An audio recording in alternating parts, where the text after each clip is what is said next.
The MDT point management tools enable us to both insert points and to import external files in relation to the topographical fieldwork. And to do this, we have a current survey by codes file, a text file composed of a series of points with an x-coordinate, a y-coordinate, a z-coordinate, and a description of what we will call the code. In turn, this file is separated by tabs and spaces.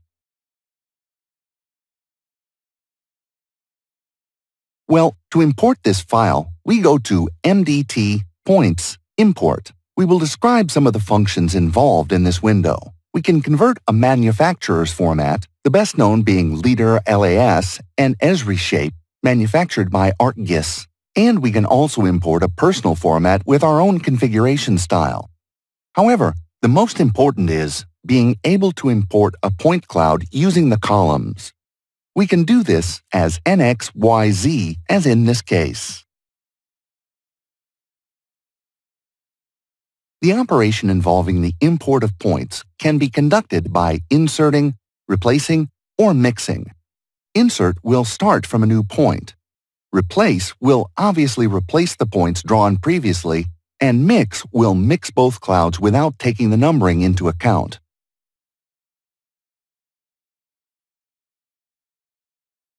We can also check repetitions, classify new points in accordance with the levels of information, which by default will be placed at height 0 or fill 1. And finally, the lower part of the screen contains the activities in which we can activate what features we can sketch, in what layer, in addition to selecting and creating a new one, the height and scale of the display. I have already mentioned, and I will repeat throughout the course, that this scale refers to the scale of the text to ensure it is visible in accordance with the scale.